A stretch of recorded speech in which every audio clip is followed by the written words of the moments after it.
Hi, I'm Dr. Robert Garmon, coming to you once again from my home in Dalian, China. A lot has changed since the last time I made one of these videos, including the weather here in northern China. And of course, one of the major topics that I talked about before, the coronavirus, has shifted its perspective a long way away from where I am. However, this last week it came back with a vengeance. And so I wanted to make a quick video today just to talk a little bit about what's going on in my home city of Dalian. Now, if you've seen any of my videos before, you know that we took some comfort in the fact that Dalian was very far away from the epicenter down in Wuhan, China. We were relatively shielded by our being a somewhat remote location, but that has changed now. Last Wednesday, we got a report through push notification on our cell phones that there had been a case detected here in Dalian City. The very next day, that had grown to 3 active cases, and by Friday there were 9 active cases and 27 people identified as asymptomatic carriers. The Chinese government very quickly came in on Wednesday as soon as they detected the first active case and did an aggressive program of testing and isolating and contact tracing. Now, as it happens, this individual, the index case for Dalian, works in the fishing industry or the fish processing industry, which is a major industry here in Dalian. It's famous throughout China for seafood products. And that's a problem because fish processing inherently involves a lot of people working in very close proximity. This was one of the major companies in Dalian that does that kind of work. Unfortunately, this means that the chance of spread was much higher, which is why it so quickly went from 1 to 9 and, as I say, 27 asymptomatic carriers as of last news, which was yesterday. Now let's take a little tour of Dalian just to get a sense of the lay of the land. If you look on this screen off to the left, you can see Beijing, and on the far right-hand side, you can see North Korea. Dalian is on that peninsula right in the middle. Now, if we just zoom in a little closer, you can start to see the city center emerging a little bit. And here we go. This is still the densest part of Dalian and the business center. Off to the right, you can see Zhongshan Square, which is where the Japanese and Russian occupiers had their financial and trade centers. And it's still kind of the cultural center of Dalian. And then down to the left here, you can see right in the middle of the screen, slightly to the left, is the government central building. So this is still the core of Dalian. But now let's zoom out a little bit and you can see, imagine you were taking ground transit out of the city.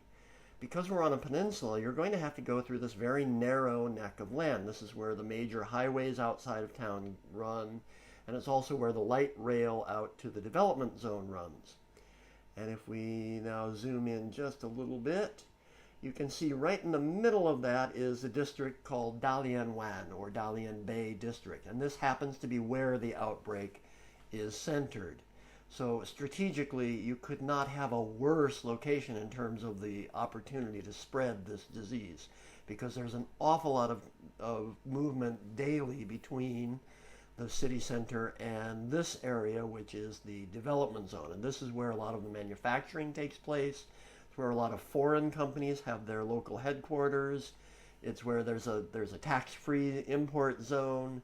So this really is a major business center. Everyone going there has to run right through the district where the outbreak took place. And the government immediately announced plans to test 130,000 people who live in that district where the individual lived and worked, as well as another 30,000 people who live in the adjacent district where many of his co-workers also happen to live. The big worry is the fact that this man had not been in contact with anyone who had been overseas.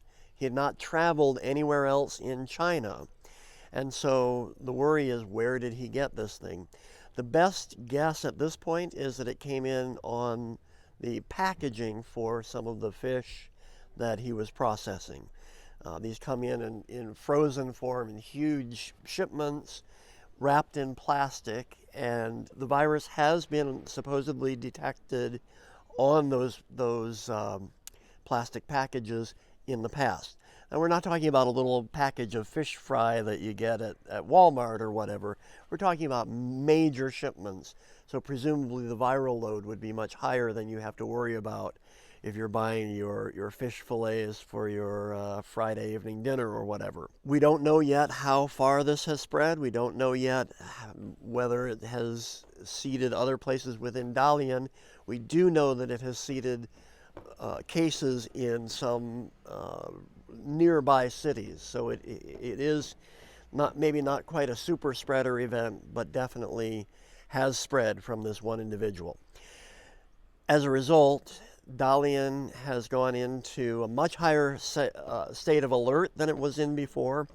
The schools and kindergartens have been shut down, and we've been told to expect at least a month in the best case, and probably 2 months or more of shutdown once again.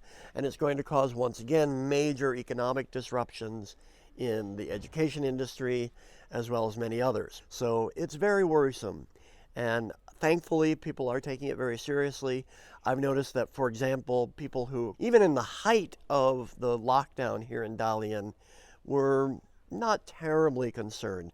They're taking it much more seriously this time around. So my hope is that they will have this shut down immediately, and that this is the farthest that it will spread. If not, then we may be in for a much longer and more difficult shutdown. Fortunately, so far it seems to be only Dalian and a few local, relatively localized cities, and those other cities haven't yet found any cases that I'm aware of. So there is a chance that it has been isolated and can be quashed fairly rapidly. I know a lot of my focus in earlier videos was on the questions about China. How's China doing? And in particular, a lot of people were very concerned that China was lying about its data, manipulating its data. I had people absolutely convinced on my social media that everyone in China was dead or dying, that there were reports that 21 million people had died and somehow been hidden from view. None of that was true, and a major focus of my videos at that time was, look, here, Dalian, in my experience, it's not dying, and we're taking it seriously, but it's not the zombie apocalypse. I said that line many, many times. This is a virus to be taken seriously, but it is not the killer that some people at that time were worried about. Now I think the politics have shifted somewhat, and some of those same people who were arguing a few months ago that all of China is dead and dying now are saying this is just the sniffles, it's just the flu, it's no big deal. And neither of those views is true. It's not the zombie apocalypse, but it should be taken seriously. And I wish there were better ways of handling this thing. I think the other countries have done it better. However, I am glad that the authorities have taken it very seriously. Do we need to lock down completely? No, we don't. But I'm glad that it is being taken very seriously, and the contact tracers are out in force. And I have no real worry about my personal safety, but that's partly because we do take it seriously. We do limit our movement. I'm not taking my son out these days the way I was just a few weeks ago. So we're not paranoid. It's not going to be the end of the world as far as we know thus far. It does tell us a few interesting things. It does tell us to be careful about surfaces, especially if they've been deeply refrigerated. If they're frozen, then apparently the virus can last longer on that surface. So this presumably the best guess is that this is a shipment of fish that came in from South America. And so it wouldn't have been just an overnight affair to get it from halfway around the world. It has to have been able to survive under frozen conditions for a matter of days. So that does mean be a little careful. I was poo-pooing the idea that you'd get it by opening a package. Well, maybe we should be a little more careful than I personally had been. And the fact that there are 27 people who have the virus but no symptoms, or at least not enough that they registered symptoms, is also further evidence that there are at least people who have it without the symptoms. Whether or not those people would spread it, that's an entirely different question, of course. So, once again, from Dalian, still safe and healthy so far, enjoying the beautiful weather, back down on partial lockdown once again. So thank you again for listening and watching, and don't forget to hit subscribe and like.